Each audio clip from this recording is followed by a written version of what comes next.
Hello and welcome to Intertextual Experience, where this 47th episode is ready to be charioteered by the BGA Soothsaying Emperor, Jeff Grisenthwaite. How are you doing today, Jeff? I'm doing great. Thanks for that introduction. It kind of cracked Yeah, me up a little. yeah. This was going to be like a later question, but now that you say that, so obviously you are a designer. One of the games that I just mentioned, Soothsayers, changed the form of that in that intro. When you were making that game, and this is not even a question I have at all. How much into like tarot did you get? So I think it was like my senior in high school. I got a pack of tarot cards. I think it was a gift, and I would do tarot readings for people like in late high school and in college, but they were kind of jokey tarot readings. It was stuff like what's going to happen at the party tonight, or am I going to pass my biochem exam? Um, and it was a lot of fun. I really enjoyed it, and I loved the art in the tarot deck. It was just so fascinating and evocative. And it felt like every single card told a story. And that's how people do tarot readings with them. They use that art to come up with predictions. So I was always into it. I never believed it to be truthful. I never believed that I'm actually going to divine the future from these cards. But I like the concept of it. I love all the major arcana, like the idea of the hermit and the fool and death. um, I think it's just such a strong kind of lore that you can build around. So I was always into it. I knew the tarot deck and the major and minor arcana rather well, and the origins of Soothsayers was straight up. I want to make an engine building game out of tarot cards. It was just pretty pure play design idea, and it came out of that. Perfect. That's really cool. And well, yeah, I got my copy behind me, and as you mentioned, like the art and the physicality. I was thinking too because well, here I'm getting like ahead of myself and behind myself at the same time. The majority of our conversation is actually going to be like based on a blog post, an article that you wrote for Board Game Geek that looked like it had a ton of traction. A lot of people really, read it.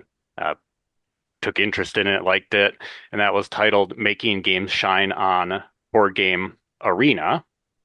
And I've had a lot of thoughts about Board Game Arena. I think a lot of people who play a lot of games do, but the cool thing is you've designed numerous games, and a couple of them you have now developed for Board Game Arena as well. And that's what the article goes through. But I was kind of thinking, well, obviously, like a perk of playing games in real life in person is the physicality. And I was like, well, I'm like, obviously you have a game that's an engine building game based around the tarot cards and the you like you mentioned the major arcana cards Mhm. as well. I was like, well, like how I mean, obviously it wouldn't be this way, but like how silly would it be if they're not like tarot size cards? Yeah, yeah, they need to be tarot size. And one of the it's one of those kind of tricks you can do with components is that components of different sizes suggest to players that these things are different in some way. So you can do that with color and pattern and that sort of thing, but size is a really good indicator that these things are different. And so like you would never shuffle together two decks of cards that were the same size.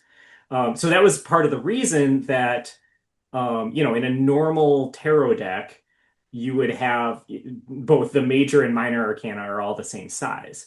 But in Soothsayers, we took the minor arcana, and this was the case in my prototype as well. The minor arcana, just what are called common cards in the game, are regular poker-sized cards.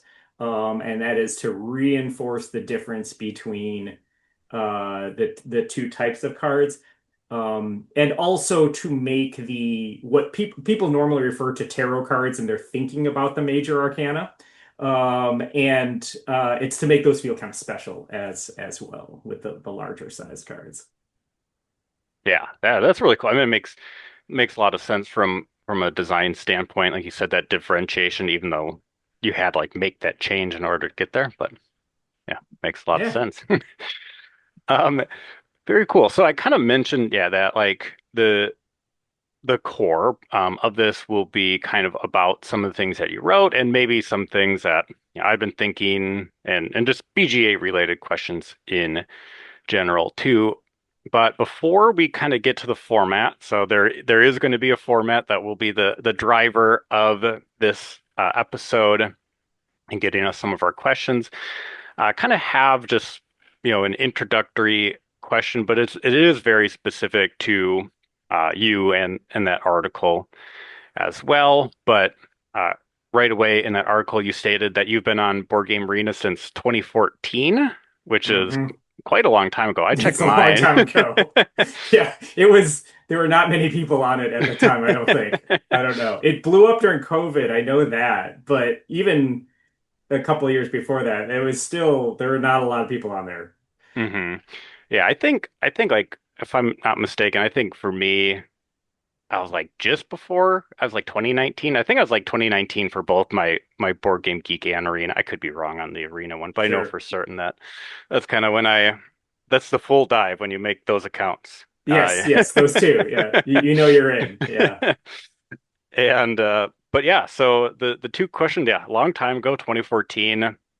The two questions I kind of have linked to that was, do you know what your first play game was? I think, and to be maybe caveat, I'm pretty sure they like make you play Can't Stop. I don't know if they did that back then. That was the first game that I played on there. And like I think that's all we used Board Game Arena for like a couple months. And it was kind of the equivalent of the a filler game, a light filler game you'd played at the end of a night on a game night. But this was essentially a game night that I'd be playing with people that are in other locations around the country, friends of mine. And I can't remember what was our main event at that time, but it was like a video game. Like, I don't know if we were on Xbox or something like that. We were playing some kind of video game, and then we'd be just chatting and that sort of thing. And at some point, somebody's like, "Hey, we should try this little board game on Board Game Arena," and we so all created accounts and tried that. And so that became kind of a tradition to end on Can't Stop.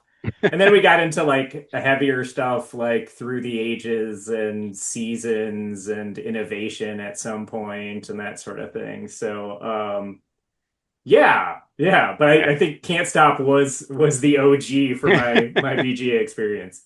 that's funny. So it's the one they introduced to you and the one that you stuck with as well. And it's funny you mentioned innovation because, well, now there's like the innovation alpha. I don't know. There's that one as well, which I think is with the ultimate printing Yes. that came Yeah, out. yeah, So yeah. I don't know. I maybe we'll get to this later, but I would assume that my plays of both innovation and then the like the newer version is probably like 200, 250 or something like that. That's a lot. It's a lot. But in addition to that, kind of being there for a while, and I mean, I was trying to think about this too, and I'm not sure if like even in my hand, well, 7 or 8 years, if there's been a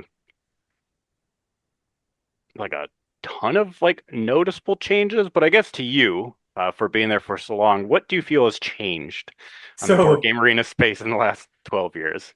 like surprisingly little in terms of the interface itself. Like I swear it's kind of the same as it was in 2014. In a way that's charming. In a way it's kind of like you guys are owned by Asmodee now. You'd think, but it does work. And um I think we're gonna talk about this later, but Board Game Arena is a little weird because it's trying to capture that board game experience in a digital format. It's not trying to be a video game. And so the fact that it is a little bit old looking and a little clunky looking, to be honest, is actually kind of part of the charm, I think. Yeah. If it were really super slick, I don't know if it would be as charming. So anyway, so a lot of BGA has stayed the same in the last 12 years that I've been on it. The thing that has changed, and especially in the last few years, is the number of different games that are on there, the number of players globally, and the quality of the game implementations has also steadily climbed. I think um, the game developers are learning tricks from each other and starting to like Board Game Arena has its own kind of templates and standards that you should follow. Like your actions are going to be in buttons at the top of the screen and that sort of thing for the most part. But I think kind of layered on top of that have become new sets of standards or new sets of best practices that you can do when developing a game on Board Game Arena, and you can look at what other games have done and you can even I like they even share the code for those Mm. games. So it's not exactly open source, but you can at least view the code of other games on there. So if they're doing something that you would like to replicate in your own game, in terms of like the log messages or animation or something like that, you can look at their actual code and see how they've done it. Yeah, that's really neat. And I think I think like a lot of your article and what you wrote really does touch on a lot of these kind of like quality of life types of things to consider like when you were developing them based on your own games then too. And yeah, I think like I mean there's plenty of games that I mean they're super functional, but you can tell that they were developed like 10 years ago or something. Yeah. It's just kind of like, well, Well, and just also, it's like it is a lot of work to develop these games, and the depending on how it's structured with the publisher, like the compensation for that time of development might not be high enough for you to add in all the bells and whistles. And so you might be just doing the bare bones functional thing. Since I was developing my own games, I'm like, well, I'm gonna go that extra mile. But yeah, I mean, a lot of the rates for board game arena developers are not that high. And some of these games are rather complicated. So I do understand why, for example, some games don't have undo functionality because undo functionality is a bit of a pain in the neck to program in there. So I kind of get it. But at the same time, when you have this many players on the site, it's you really want the games to have all those quality of life enhancements to make them a great experience every time. Because yeah. there's nothing more frustrating than having a misclick and it ruins your game in a way that would never happen in real life. It just you're in that zone where the playing the game on BGA feels like real life, and then something happens. We're like, well, that would not happen in real life, Es- and that's frustrating. especially on your phone. If you gotta like take a turn on your phone Yes, and you're scrolling, oops, oh, okay. We're yes, 25% in, but my game is done now. I'm just gonna see what I can exactly. do. Yep, yep, yep. And I think, I mean, I know that this, I mean, yeah, you did talk about the undo function, like kind of like the pros and cons and when to include it, or like when it Yeah. would be beneficial to include it and when to not. My absolute kind of like dream, and I know this, I don't think this would be impossible, but especially with a game like Innovation, because, well, first off, I'm playing hundreds of games and now I'm incorporating more of the expansions and, just, I mean, that game gets so wacky. Yes. I wish I could see kind of like a hypothetical uh kind of like how it plays out because sometimes Yes. I'll click on something. I'm like, wait, what happened? How did this what happen? what is Why? what is happening? Yes. And that's a good example of in real life, you would talk through it. You'd be like, okay, well, what does this card do exactly? And you talk through it collectively and come to an understanding, and then you would do it. And on BGA, sometimes you click something and stuff just happens. And not only might it be that things happen that you don't expect, but also sometimes things happen so quickly that you really can't follow it. Like I'm playing a game of hegemony now on BGA, and it's a great game. I've played it. I've luckily played it twice in real life, and so I have a sense of like what happens during the taxes phase because this is a game with where you pay taxes. And if I didn't if I didn't know what that was like, and BGA was just that was one of 30 notifications that happens at the end of a round, I would have no idea. I don't pay that much attention. I'm not really a try hard player. So I would just kind of keep playing without realizing, oh my gosh, half of my revenue is gone in taxes. And that is kind of important to know in that game. Whereas when you're playing in person, you're having to manually calculate every buck you're spending in the game. And so you know exactly, how that is affecting your gameplay. So it's a blessing and a curse because VGA takes away all of the administration and bureaucracy in games. And you don't have to do setup, and it does the automated score calculations and all of that. So if you know the game well, that's beautiful because you can play these crunchy, heavy games in like 20 minutes. But if you don't know the game well, all the stuff's happening and you have no idea what's going on, and you're just kind of playing on vibes, which is fine. It's what I do most of the time. Yeah, I mean, playing on vibes is good, but yeah, when half the game or X percentage of the game kind of just get like swept away underneath Yeah, you, and you're just like, well, yeah, maybe yeah, maybe not like the grasp that you want on that game. yeah, At the yeah. end of So the it does day. seem like it works best. Like BGA is at its best when it's a game you've played in person and you're kind of revisiting it, either because you want to master it and play against the best people in the world, or because you want to play with people from other countries or other just places that you can't get together around a table. BGA is best when it is in that place, and I think the experience then, since you've played it in real life, you've already internalized a lot of those administrative things that BGA is automating for you. Mhm. Perfect. Well, we've been talking about BGA a bit. Probably I've got like a slew of questions and things that we can potentially get to as well. But we'll introduce the format, and I think it's going to look pretty familiar to you in just a second. Okay. We have been, I think, the game that we mentioned, well, the most of the one that you designed and then developed for Board Game Arena is Soothsayers, and you've also designed and developed Positano, which is yeah, I think like when we get to the questions and you want to kind of like chat about uh that game as well, I think especially with like something that is so physical. I actually haven't Yeah. played it in person. I've obviously seen it and I've played it on BGA. Adds different like wrinkles and things, and you comment on that in the article too. But the screen I'm going to share with you is going to look familiar because it is. Can you see it now? I can see it. It is a still of Yes.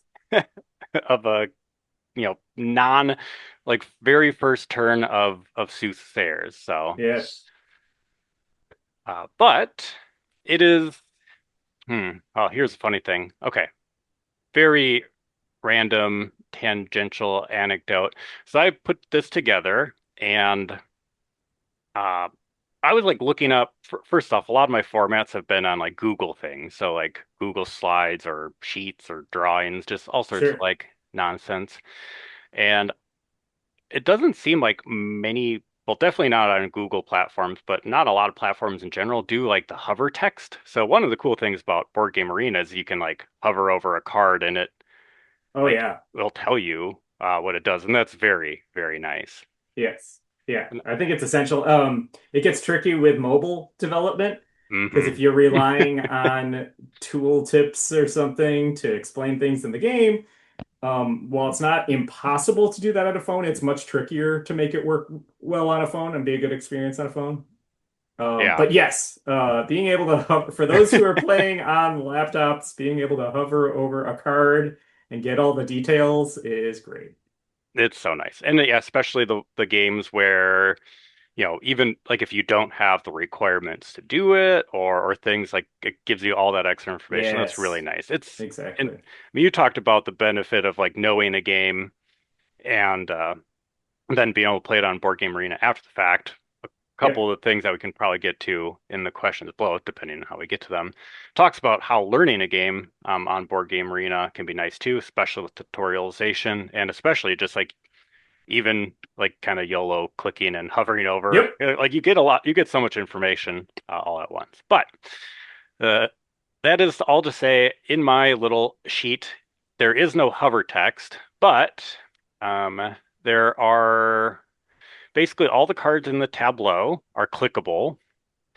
All the cards in the hand are clickable. All the actions are clickable. And then the major arcana cards are as well. But we're not going to, sorry, I'm going to like not let you click on those until the very end. So there are one, two, three, four, five of those, including the one that we start off with. So I guess the general, I'll kind of like spoil somewhat in terms of exploration, but you can click on any of them, and there are a certain number of questions linked to the action. So I can tell you there are one, two, and three earn questions. The action Ah. at the top filling in the gap between what we have on the tableau and what we have in the hand. So I'm picking a suit or a card, and you're going to give me questions somehow related to that. Yeah, I'm not sure Go if it's ahead. related to that or if it's just like Or it's just they're they're in a I mean not super related to the action, but they're all kind of in a family of questions. okay. Sounds good. Yeah, I don't know if my like brain could have made that like tenuous connection between like these actions and then the questions I have, but they're all in like similar things. So that All said, right. there let's just say this implementation that I created is buggy and you can go out of order. You can click Sounds question, good. I click mean, what. I'm just looking at this tableau here, and I feel like if I had this hand, I think I'm going to start with ascending. Okay, so we'll click. Do you want to click on the one Am you? I able to click this? I don't think I'm Oh able to no, click. sorry. This is me. You have That's to. it. Yeah, this is me. Let. Which one do you want to click? The one in your hand or the actual action? I usually click the actual button at the top, so let's do Yeah. that. Okay.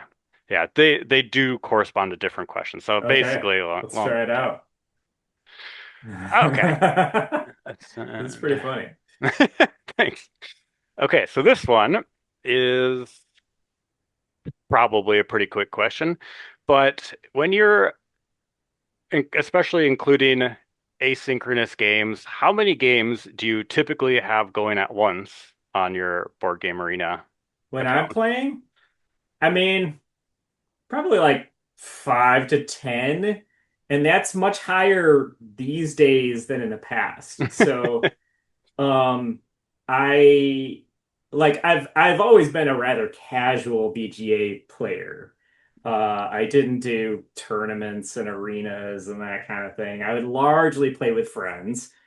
And then about a maybe a year ago or something. I'm in a community of game designers called Break My Game. It's a great community. If you're an aspiring game designer or game designer, you should check it out. It's great for play testing online with people. But anyway, one of the things we do is it's a Discord server. There's a channel called Game of the Week. And we get together and we will play a new BGA game, a brand new BGA game every week, and then discuss it from a game design perspective. Um, and so that has increased the number of games I have going on at once because we play asynchronously and sometimes it's like days between turns. And then yeah, and then I've also lately been playing a lot of my own games, partly because I enjoy it, because it is these are fun games to play over and over. But also I am also just making sure when I deploy a new version, everything's working as I expect. And so far that's been going pretty well. Awesome. So five to 10 is the number now. And 5 to 10 is my current number, and it is higher this year than previous years, no doubt. I would say, yeah, that's kind of where I'm at right now, is usually in that range. I don't know if it was last fall. I don't think it was last fall. I think it was 20 fall 2024. I don't know. I was probably just very distracted, but and I was also just trying to see how many games I could get going on at once, and I was in the 20s. It was wild. Yeah, yeah, yeah. Yeah, I But mean, I have I've dove deeper into the BGA world and like I've met someone who's played Soothsayers over 300 times already. Oh my gosh. Wow. All right. And it's only been in general release for I don't know, a month or something like that. So that's pretty crazy.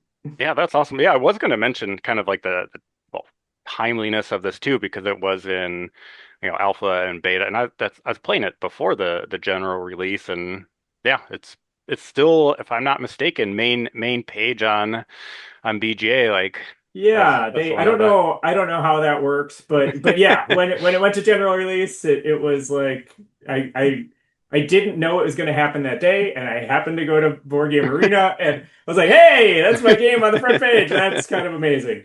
Yeah, that is super cool. Well, congratulations on that and meeting somebody who's played your game over 300 times. So Yes. awesome. Okay, so we will go back. So Okay. we have ascended Hmm. once, but Yeah. our screen's not going to change. Sorry, you're going to No, see that's fine. this very I'm static imagining image. it in my head though. I think I'll probably want to get some more cards in my hand though. So next I'm gonna draft. Draft. Well, we got a bunch of draft cards. Remember, I have a broken build. Which one do you want to click?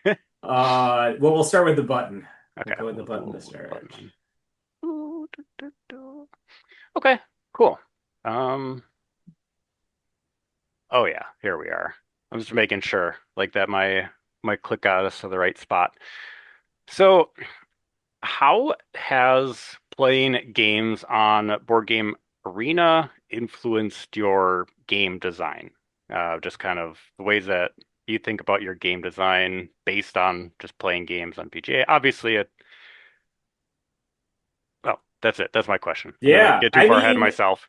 I mean, not a whole lot, honestly. I focus on making the game great on the tabletop, and then if it gets signed with a publisher, I've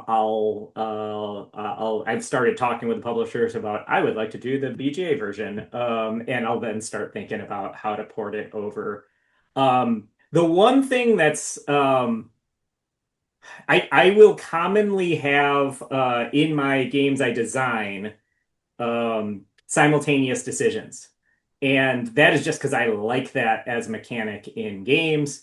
Um, and like Six Nymped is one of my favorite light games, and I just love everybody putting a card together, putting a card down at the same time and flipping them all together. Or Take Five and Beat the Heat, I think are the new English versions of that same game.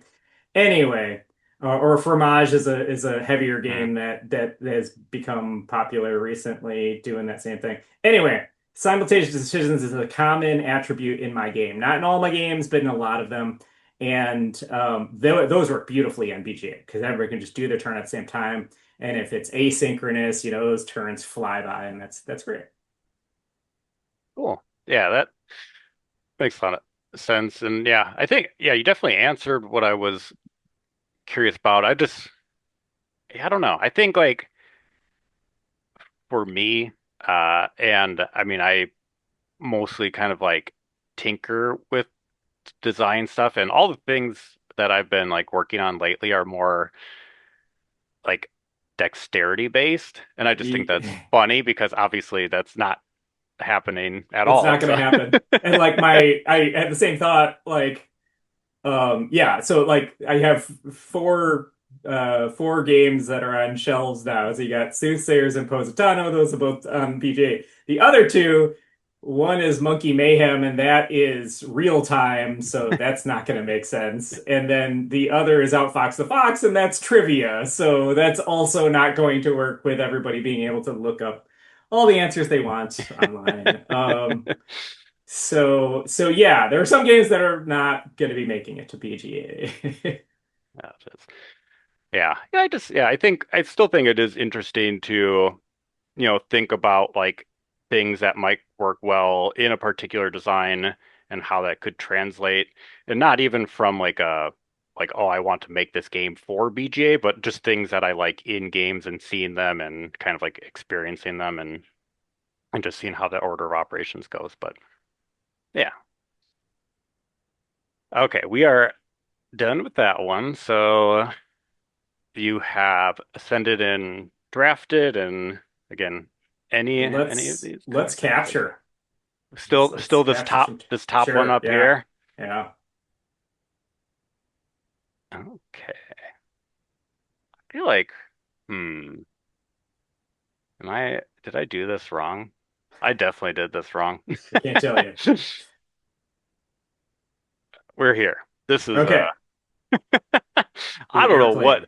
Oh my gosh. I'm just gonna oh, I feel like we're gonna get misclicked to so many different spots at this point. I don't know what I did. Anyway, so we kind of mentioned this a little bit, but I think this is a more long-winded question, so we'll get there. So, we talked about like knowing a game and then going to BGA. We've talked about BGA as a means to learn games, whether that is a tutorial. And it's kind of cool because I kind of based on your article, I did check out the tutorials for both of your games on Board Game Arena, and they are super well implemented. I think I'd only done like one or two tutorials before that. And if I'm not mistaken, one of them was for uh, PAX Renaissance. I don't maybe, and I that game was super complicated in general. Sure, And yeah. the tutorial was just like talking about how to make your like personal player preferences better visible for you and stuff. I was like, okay, I'm in way over my head. But it can be like a very valuable tool for some. Obviously, different people work and learn in different ways. I think some people are going to dislike this as a means, but it seems like you feel as if this is a good way to like learn and just like experience the game. So I guess what is your argument in favor of going through a tutorial or learning through BGA in general?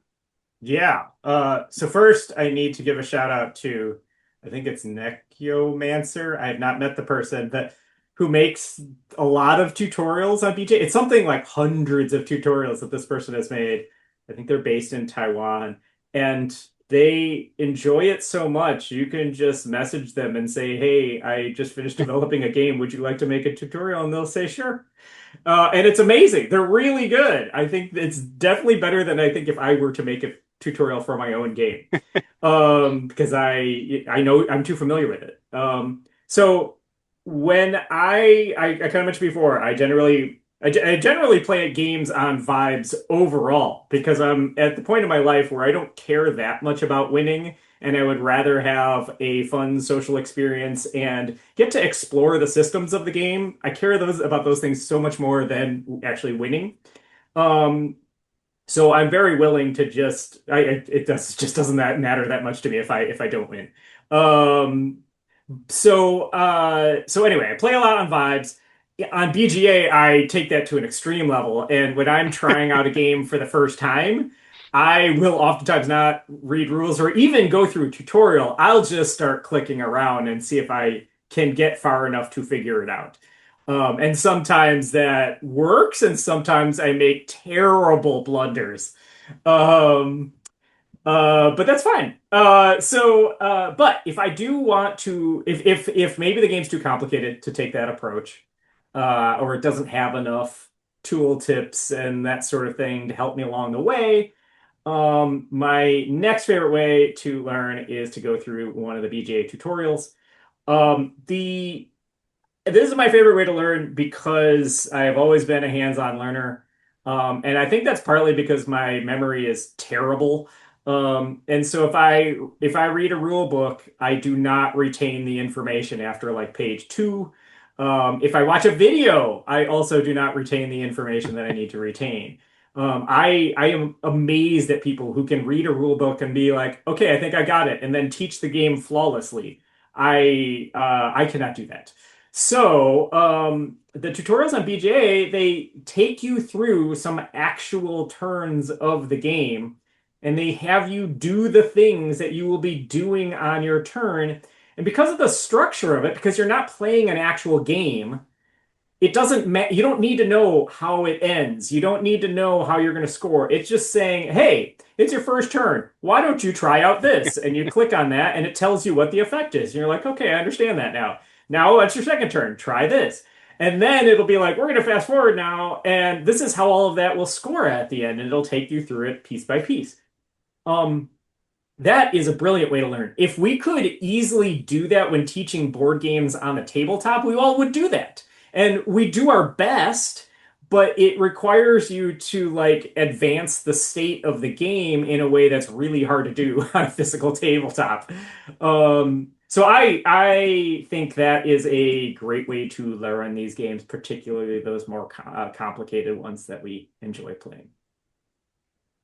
Yeah, yeah. Like I said, my experience with the tutorials has been limited, but I think everything are saying, well, it's definitely more than I could say because I just haven't had that amount of experience. But it is cool to be able to advance the game state, or like I said, my experience primarily has been with your couple games, especially well in the Yeah. last few months when I have tried out those tutorials since the article came out, and it kind of gives like light strategy tips, like at this Yep. point you Yep. might want to do this.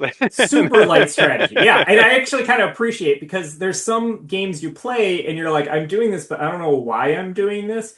And it'll just explain you need this resource in order to do this. It's not I don't like it when people t in a teach of a game give away strategy secrets. Because then I like to discover those on my own. But these aren't secrets. These are things that anybody who has played the game, not even a full game, anybody who's gone 20% of the way into the game has realized, oh, you need this resource in order to do this. And so it just tells you why you're taking actions, which helps, again, cement it better in your memory, and helps you make better decisions once you start playing. And I think that I feel like BGA buries the tutorials kind of like you got to hit the learn button when you go to the Yep. main game page. And then it'll ask, do you want to like learn by rule book or watch a video or go through the tutorial? I recommend the tutorials.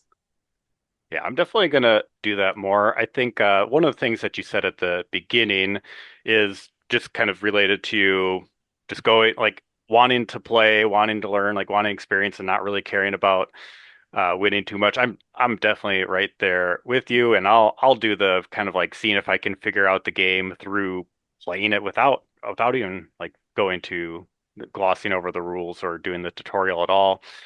And it is I don't know like what it is. Like there's certain games I think might just match like a general like formula or mold where it's like, okay, now I get what's going on. Some games they just click and it is Yep. funny when some of those click and it's like, oh, I really did need this resource early in the game and now I Yes. know what's going on. I just can't do anything because Exactly. Yeah. uh, perfect. Well, we've we've seen there's a lot of bug reports on my uh misclicks here. I really honestly don't know. I thought I linked them all to the right slide, but This anyway. is more ambitious and complicated I would have expected. It's great. Oh yeah. I this one was meant to be straightforward too, but I think the lack of straightforwardness is just my poor poor Um, linking now, I guess. well, we clicked on capture, but we haven't Mhm. captured a tarot. So let's go ahead and let's get the chariot. Is that one clickable down below or just the wheel Ooh, of fortune on the right? okay. So here's the deal. So what I want, I don't want to get too far ahead of Oh, ourselves. okay. Should We'll we get like basically like the thing we'll say when we actually capture our tarot, that will be like the final victory point. Okay, But okay. it's Let's yeah, well, let's it'll do be some like the earn. last thing. Let's earn then. Okay, and we haven't earned at all, right? So No, okay, no. we'll go Go to to the button the on top. woohoo. Yeah, actually, okay, here. This is one we're supposed to be on. Something just like went awry. It feels like they inserted an extra slide for me, but Uh, nonetheless, I think you actually mentioned this earlier in our chat, but not necessarily the first words in your article, but it was the first words in the first section of your article was that BGA is weird. it is. And I mean, you kind of touch on that just I in talked about a its little. a little Uh, bit, but um, uh, I can expand on it yeah, though. let's expand on that a little bit. That's Yeah, basically all I got. yeah. So when I was thinking about writing an article for Board Game Geek about BGA, that was like the first phrase that popped in my head is like BGA is kind of weird. Uh, it okay, what is it trying to do? It is trying to replicate the tabletop spirit experience digitally for people who are not in the same room. And that's kind of a tricky proposition because the tabletop experience is a social one by its nature, and a physical one by its nature. A lot of people play games because they don't want to be on screens anymore. And so trying to replicate the tabletop experience digitally is just it's just a ambitious and a little bit strange of a goal and tricky to pull off. Um, and part of it, what makes it weird is we already have games that are digital and they're called video games or mobile games or whatever. But these don't feel like those. Like even if you compare um, games that are on BGA to like mobile apps of those same games, they feel totally different. Um, and so like setting aside the fact that digital implementations of board games are going to feel a little bit different than a lot of video games because they are going to be more turn-based and thinky and that sort of thing. But setting that aside, the experience is just different as well. Um, I don't know. I think BGA does a pretty good job of being the kind of experience that board gamers want to do online. And it doesn't when I it does not feel like when I am playing video games. It feels like something unto itself. And it I want to say it feels a little closer to playing board games than video games, which is kind of an impressive thing that they've pulled off, given that we're all looking at screens while we do it. Hmm. Yeah, that's like really interesting. I think yeah, it like especially asynchronously, it doesn't necessarily feel like playing a game like in person with people. I mean, you're not there with Sure, the you're people. missing the You're social aspect entirely.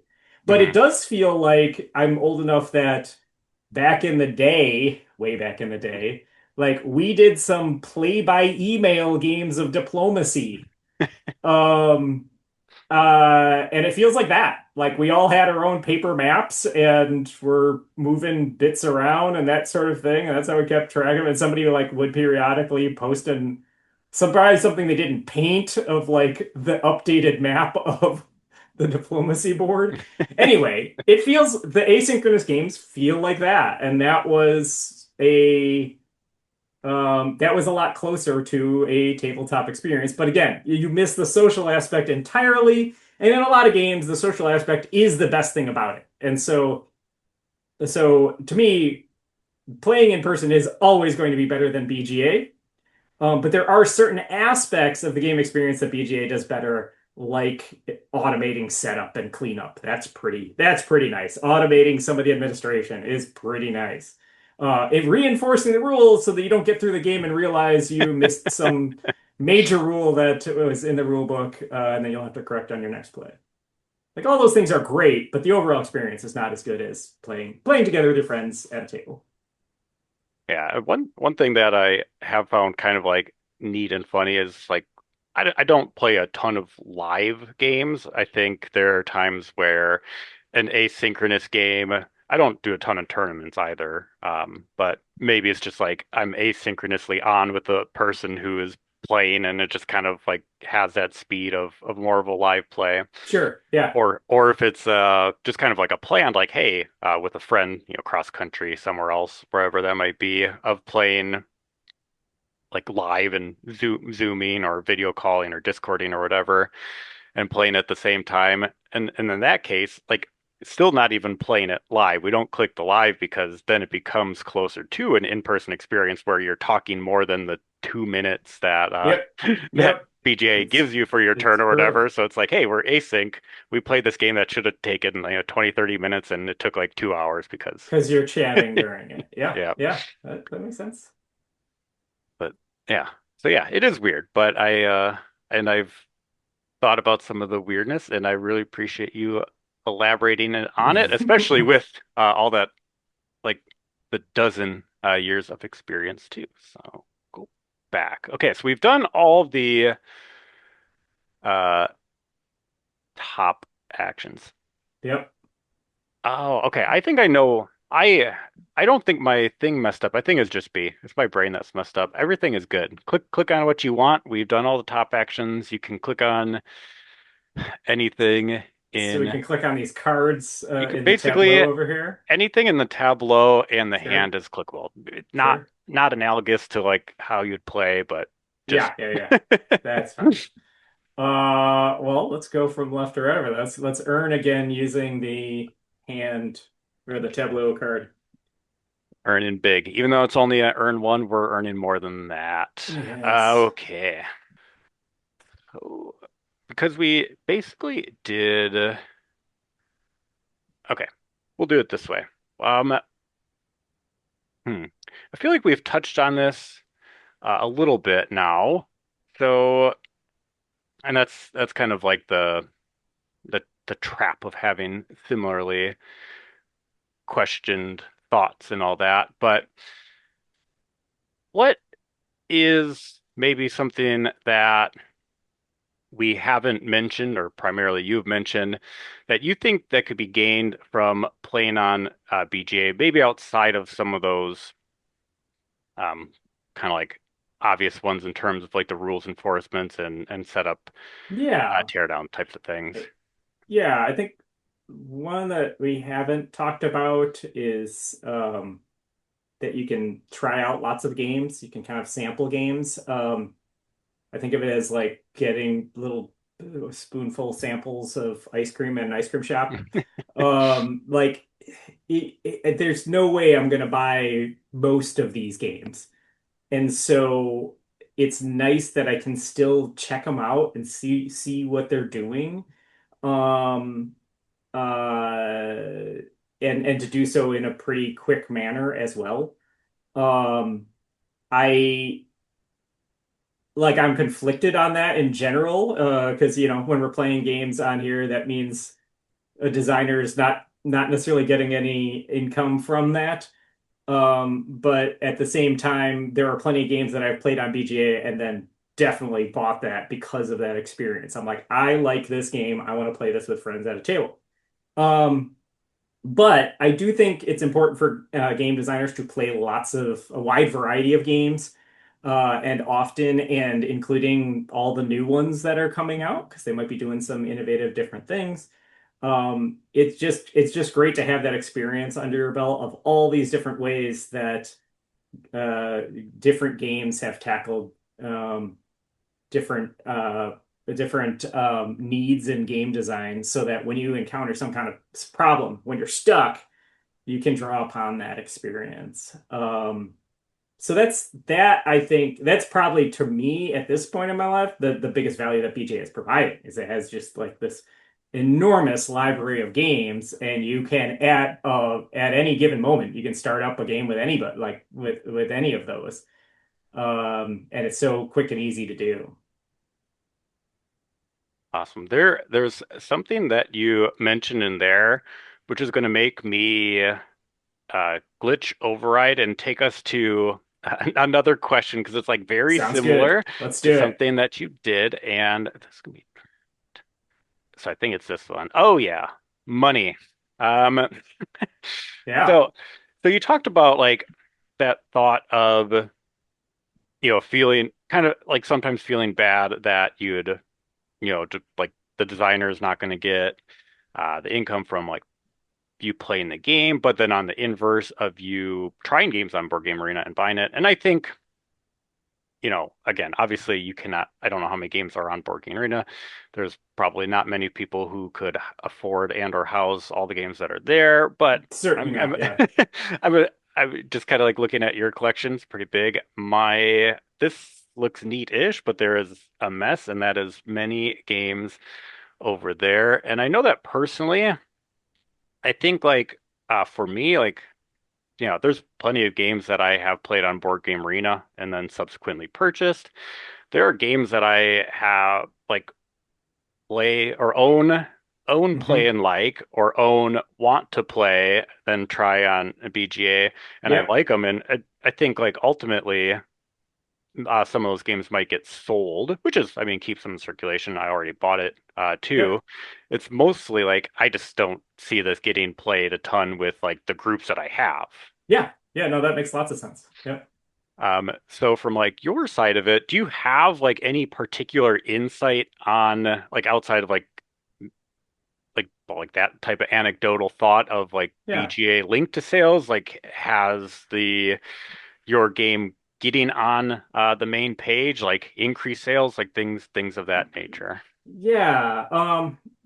Yeah. So having a game on BGA absolutely increases its visibility. Um, I think, the initial print run of both Soothsayers and Positano, they weren't massive. And I think BGA has extended the number of people around the world that are at least familiar with it, have heard of it, and have played it, have played them. So from that perspective, that I think that's definitely a good thing. And, uh, the other thing for Soothsayers in particular that's been interesting is multiple international publishers discovered the game on BGA and contacted Play to Z, the US based publisher, to say we would like to publish a localized version, which is great. Like that's excellent. So there's versions in French and German and Korean and Chinese that are all coming out, I think this fall. I'm not sure timing. But and at least a couple of those came directly as a result of them playing on BGA. So that's pretty fun. Some and I don't I haven't been doing this long enough and I don't have a big enough sample size to know how does this affect sales. It's certainly not the only road to a game being successful. There are lots of different roads. On balance, I think it helps. There are certainly going to be players that try it online and like it, but never end up buying the game. I think that is, and that if BGA didn't exist, maybe they would have bought the game. But I think overall, there are going to be more players that try it online, like it, and buy it than the reverse. The only downside that I've seen is BGA does, and I've heard this from others, does cause your BGG ratings to go down a bit. Hmm. Because I think, I don't know the exact reason, but like I can see, your Board Game Geek rating is trending at a certain level. You release on BGA, and all of a sudden it starts going down. And it's directly correlated. And I suspect there's a couple things going on there. One is just it's just not as fun to play a game online than it is in person. And especially both of my games, Positano and Soothsayers, have great table banter going on. lots of interaction, and it's just they're both just fun socially. And so you just miss out on a lot of that when you're playing online, especially if you're playing asynchronously online. I think the other reason is that of player mismatch. Mhm. You have people that are trying out games online, and I do this too, that are not the players that would buy the game. Or if they're at a game night, it would not be the one that they'd say, yes, let's play this. But they might just try it online, see what it's like, because the time investment is pretty low and the money investment is zero. And so it's just a mismatch. Whereas if they're going to buy the game, they're going to research it, they're going to look at reviews, they're going to make sure, yes, this is a game for me before they make that jump. And so therefore they are more likely to give it higher ratings because it's just a better match for their personal preferences. So that's something I've seen. Obviously, BGG ratings are not the end all be all with how successful games are because there are plenty of wildly successful games that are have like ratings on there of like a 6.5 or something like that. So it is not the end all be all, but does affect some things. So that's really the only material downside that I've seen from getting something on BGA. Yeah, that's interesting. Especially with the rating thing. I feel like maybe I've heard that, but I really hadn't like thought about that in some time. But it is on the inverse, what you mentioned earlier, with the localizations. That's like a really cool development. Like that's like a really Yeah, neat thing that has been able to happen.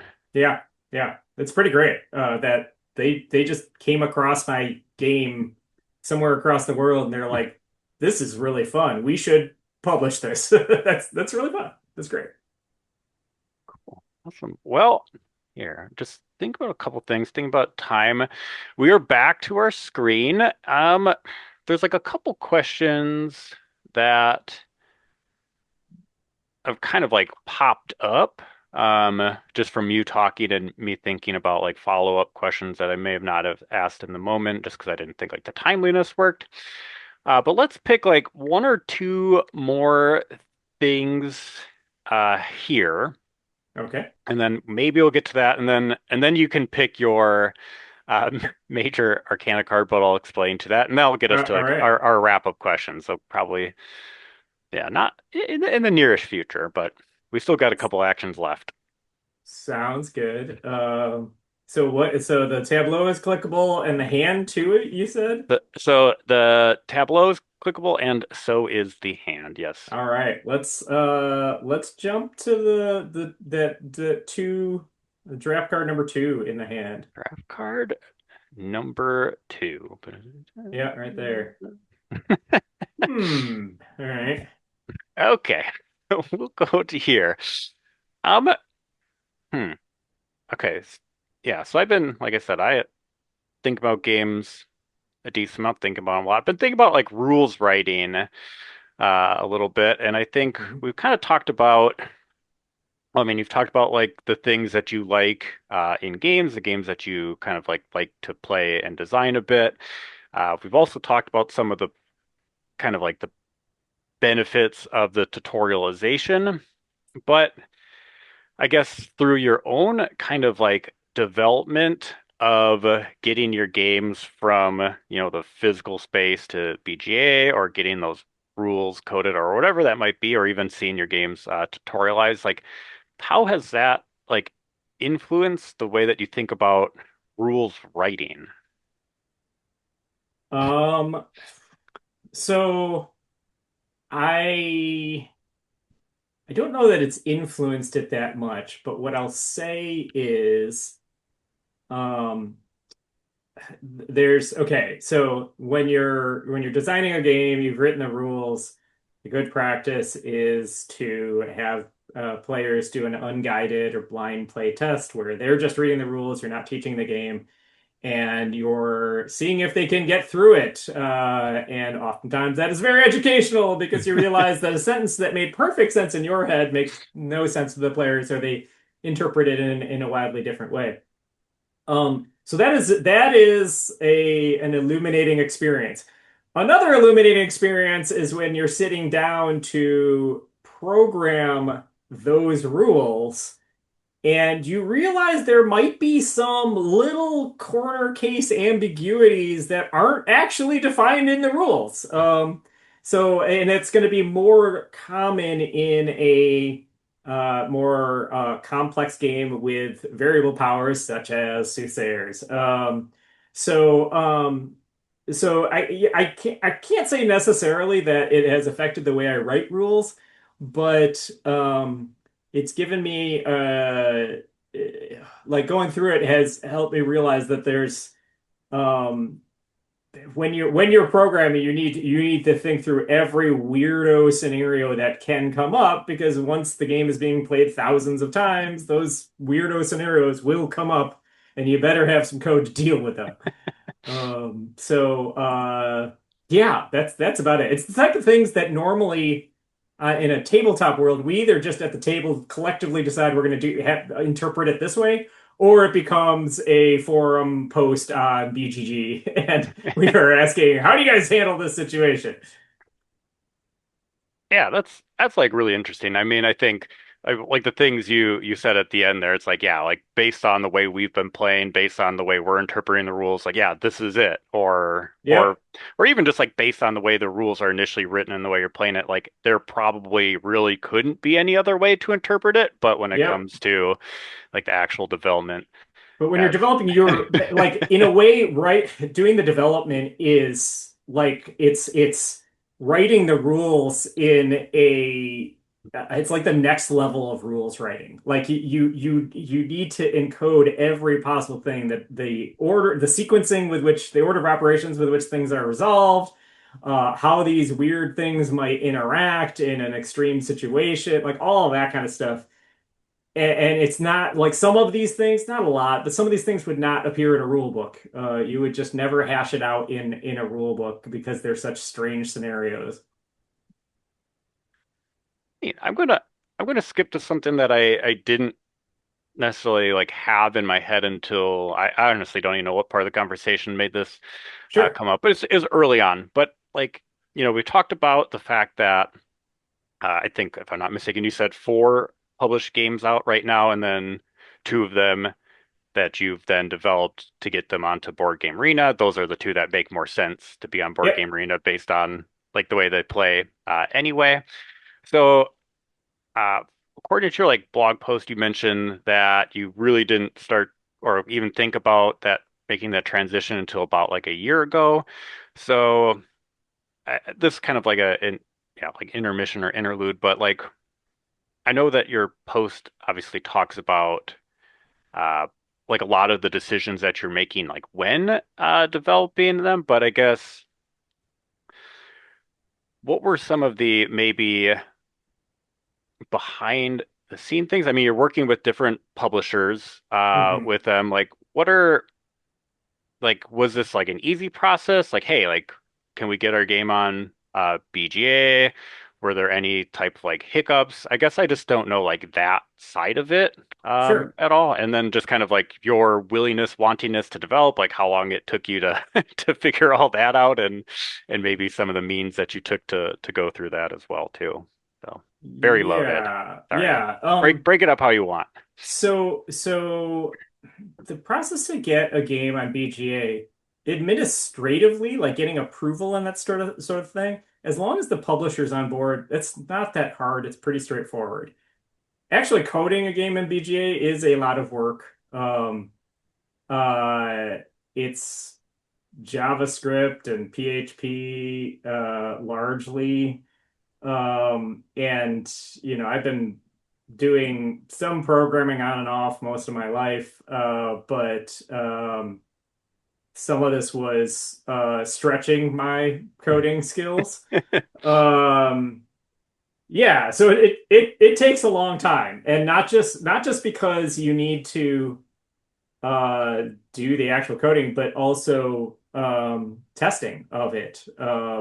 So Soothsayers has been particularly a nightmare for that, because like I was just working on a little bug for a particular tarot card that I basically need to play a full game by myself to like get to the state to where I can actually test to see if my bug was fixed. and sometimes I need to do that a few different times. So anyway, um, it's not for the faint of heart, I will say. I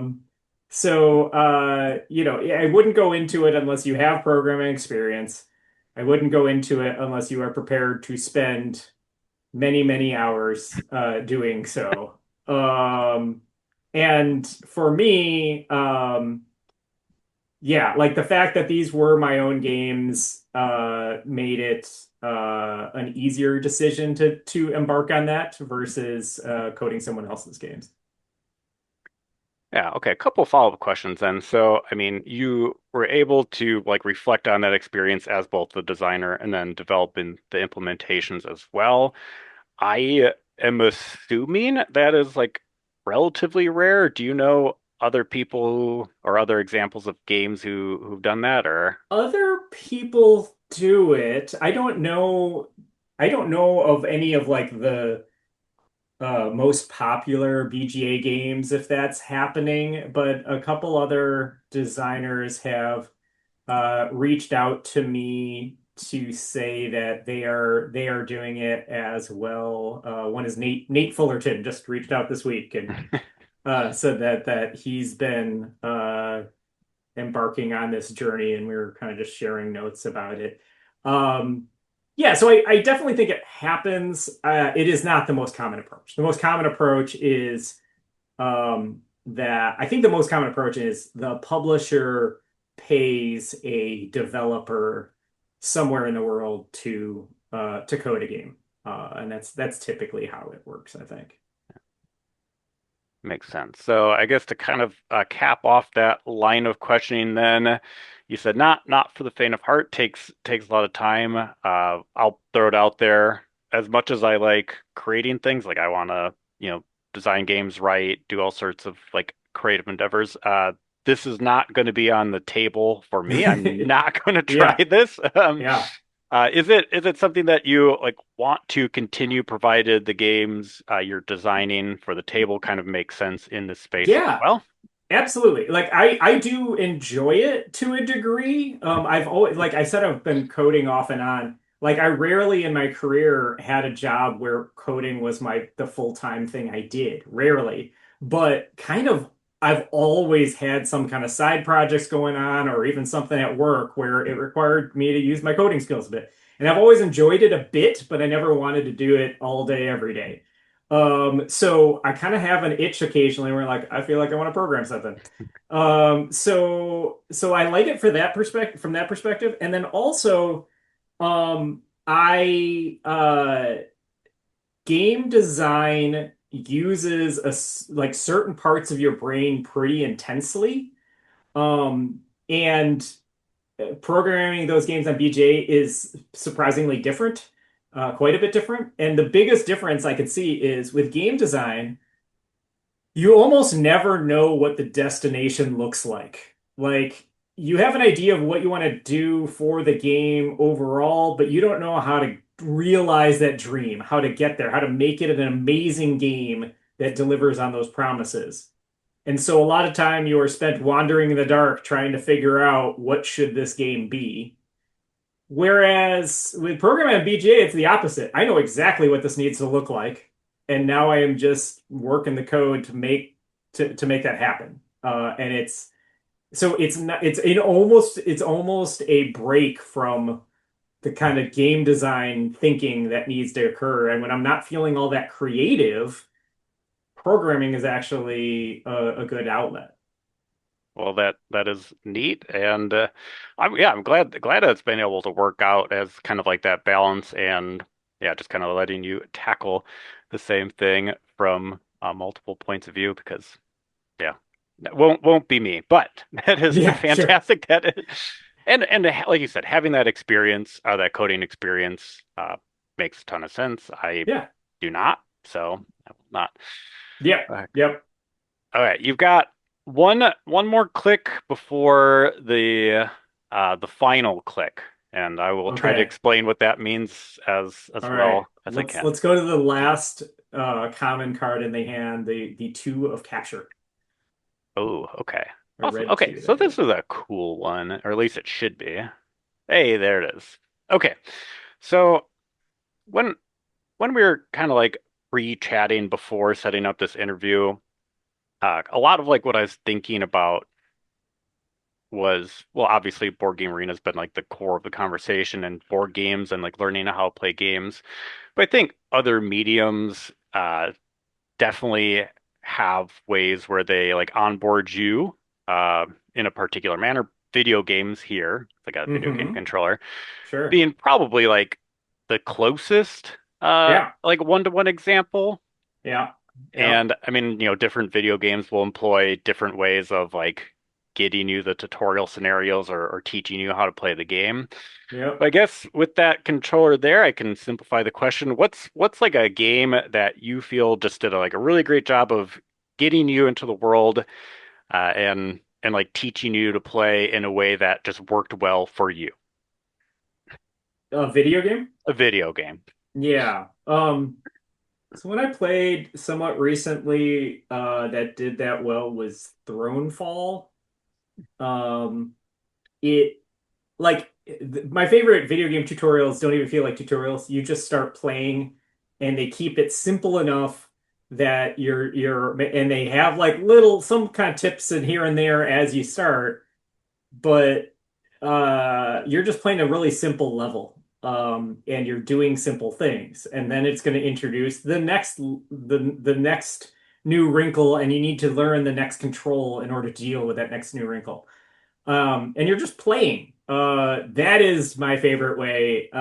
Where yes, there are some video games that have good tutorials that feel like tutorials, but the best ones don't even feel like tutorials. They feel like easy levels that you get to just going. Another one that's super fun. It's not that I don't think I can't remember what the full tutorial game is, but I remember in Hades whenever you'd be messing around with a new weapon, they had the little bones guy, and you could practice the new weapon on him, and he just comes back to life after you destroy him. And I thought that was just such a clever way of people are going to want to try out these weapons and figure out what they're like. And rather than us giving them a bunch of text, we're just going to have this guy talk to you, and then you can blow him up. I mean, what a great, what a great way to teach somebody the new weapons in that game.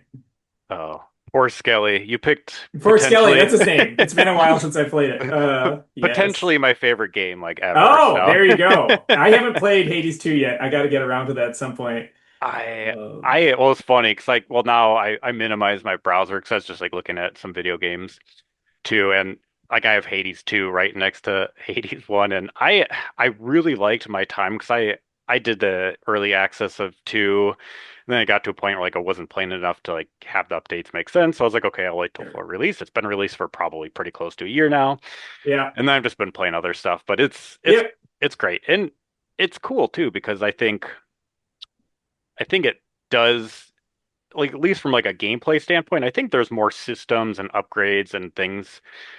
Well, actually, there is like a tarot card upgrade.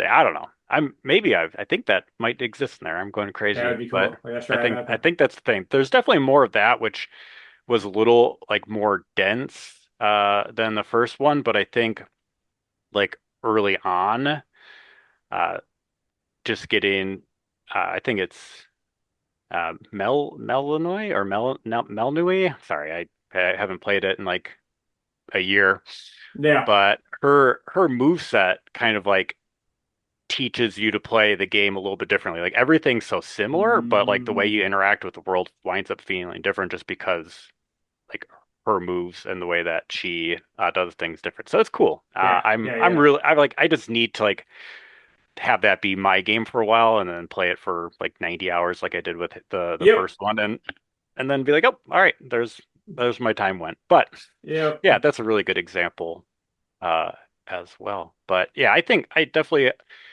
like the games where, you know, you have the the controls or you know what the controls are or you get to a spot and you like have to press a button to see like what it does and will this get me like across that gap in the platform Right. or do something and that's always pretty fun.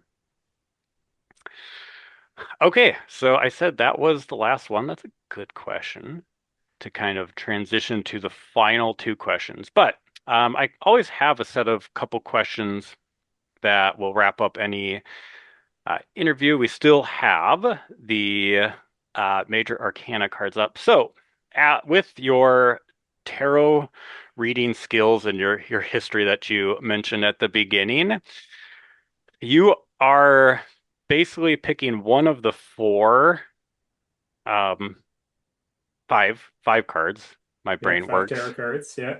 that you feel encapsulated or mirrors this conversation the best. That's all you're doing. Well, yeah, I'm not going to pick the fool. It You seems could. bad for both of us. You could pick it for me. I would not be offended. I'm gonna go with Wheel of Fortune. It feels like that's what we've been doing. We've been spinning the wheel and getting a question. Sure. I think that's very fitting. I like that. It's one that we were initially dealt to, so That's true. That's it was true. It was meant it was it was meant to be. It's our destiny. it was meant to be. Well, perfect. So yeah, that is just transporting us to the wrap up questions, and I have my kind of forever penultimate question as we primarily talked about board games, had that very small dip into video games. We kind of talked about the intersections where board game arena does break away from the video game field too.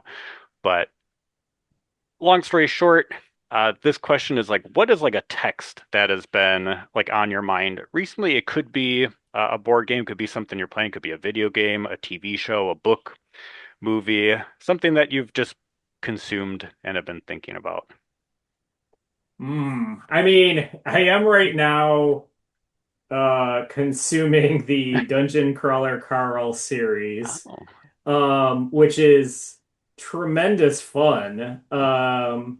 It's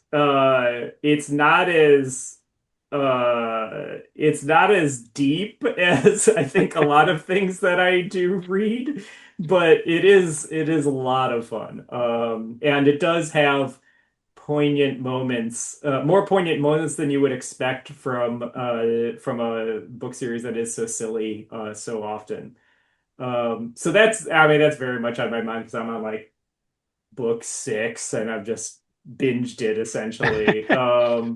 So yeah, that's certainly been on my mind. okay, so quick.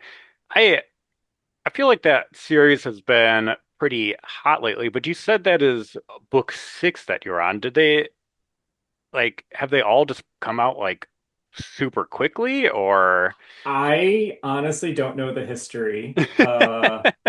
okay. Yeah, I don't know.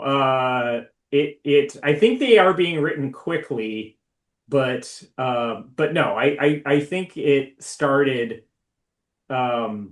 some years back and got more, it gained more and more popularity and kind of got popular enough in the past year or two that it showed up in my on my radar. Okay. Cool. Yeah, I've definitely like seen more and more of it, especially in the last like handful of months Yeah. then as well.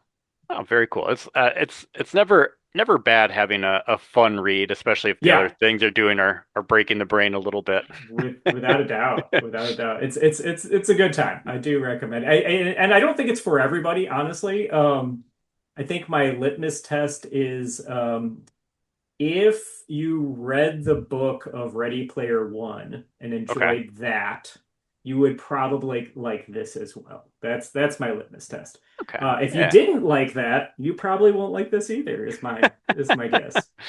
Okay. I feel like I could get on with it. I mean I read that Ready Player One a long time ago now. Yeah. That's good. Yeah, just like a nice little pop culture Yep. mixtape. It's So it's like yes. I think of both of them as like nerd beach reads, or like airplane novels. It's like the Dan Brown of nerd culture. Um, and like you said, that you need that in the world. mhm. Because yeah, like sometimes like I read the Three Body Problem series. That was much more challenging. Right. So anyway. Yeah, yeah, no, balance is always very necessary. But that leads us to our final question, and All right. we've here, I'm making sure that I'm not getting your kind of like uh timeline like off, but in terms of published games, we mentioned that there are four of them. If I'm not mistaken, based on other things that I've kind of like seen and read like with and from you, you have more Hmm. signed games. Things Yep. are that you've been designing more. What is like something or things that you can talk about for people to look out for from you? Yeah, the trick is I don't know if I can talk about much of anything that's coming out. I have, let's see here. Yeah, I have six more games Ooh. that are signed and should come out at some point. Um, last year was weird. I had four games. Last year was the first year I had games published, and I had four of them come out that year. And it was like some of them took longer than expected, and some of them were accelerated, partly due to like tariffs and that whole situation. So anyway, last year was weird. Uh, and now there's like this weird hiatus before I'm waiting for the next ones to come, and I don't think I could talk about. I think one of them has a Board Game Geek entry, so I think I can talk about that one. It's pretty rudimentary at this point. Um, Let me just pull it up really quick. So this is a game by Scrungo Games, who also did Hmm. Monkey Mayhem. So these are more family or kids games. This one is it's going to be called Slime Rancher, tied into the video game Slime Rancher Tar Takeover. And it is a prototype that I made that it is also a real-time game, and you are essentially blobs. I guess you are now these tars, and you are taking over the table. And the game can be played in 90 seconds, the full game. But it's like a really fun and exciting 90 seconds. I really enjoy this one. I think it's hilarious. I am excited about the Slime Rancher tie-in because it's super cute. So that I don't know when, but I expect sometime this fall that'll start being available.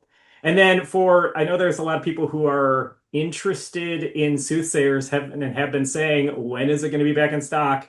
That should be back in stock in the US and Canada in a couple weeks, so like mid to end of August, and then it'll be in some other countries in German, French, Korean, and Chinese later this year. I'm not exactly sure when, and maybe going into next year for some of them. I'm not sure. Oh, that's fantastic. Yeah, I pulled up the Slime Rancher page. 2 to 8 players, 2 minutes. Yep, that's it. That's it. And you get eight players around a table. Like I don't know if they'll keep this. I'm not sure if they kept this in the final rules, but in my initial rules for this game, when the timer starts, you don't know what spot on the table you are playing from. So all these cards are revealed, and you might need to run around the table to go to your spot to start playing. So complete chaos. A lot of hilarity ensues. But yeah, I know. I think people could have a good time with this. The rule books will have kind of like danger warnings Yes, or that's right. That's why I'm like, I don't know if they kept this. Because it's like this might be maybe they won't be able to do it, but it should be. I'm looking at now, like MSRP is gonna be like $13, so this will be a cheap one to just do on a whim, and it could be a good way to start off or wrap up your game night in a funny way. Yeah, if you want to get the your friends enough energy to get home, like get them amped up real quick before they Exactly, roll out. exactly. You got it. Oh, perfect. Well, that's super cool. Yeah, always that question. Yeah, I with talking to people and what you can and can't talk about. I just knew from what I saw that it looked like you had a slew of games that will be coming out. So that is super cool that it's all kind of like happening at once and then asynchronously in very, very weird ways. The publishing world. makes them happen too. So Yep, yep, yep. awesome. Well, thank you so much for uh, going through this Wheel of Fortune and well, game in general, and just to talk. I had a really nice time. Me too. It was a fun conversation, and maybe we'll see each other at a Cards and Crokinole event at Ooh, some maybe point. we will. Maybe we will, even before then on the arena itself. On the arena. That is true. That is true. Oh, and one last plug. Um, and this actually could apply for you. Ooh, Proto Spiel Chicago is in about a month. It's going to be September 11th through 13th. So if you're in the Chicago area and you like to play games or you're designing games, it's a great event over a weekend where you're going to play test prototype games. So yes, hopefully you can be there and your audience can be there. yeah, that'd be great. Yeah, so I'll link information of that. You mentioned Break My Game, so I took a note of that. I'll obviously Excellent. link the article that was referenced throughout, and then your design page too, so people can see the things that you have designed when they wind up getting announced and released. So, Excellent. Excellent. all right. Well, thank you. Thank you. It's great to talk to you. Intertextual Experience, the most Major Arcana. podcast about board games and any other text that they connect to. Thank you so much for spending your time here. Your support through listening to this podcast means everything to the show's success. If you enjoyed the project, consider giving us a rating or review and sharing it with any other people in your life you would feel would like it as well.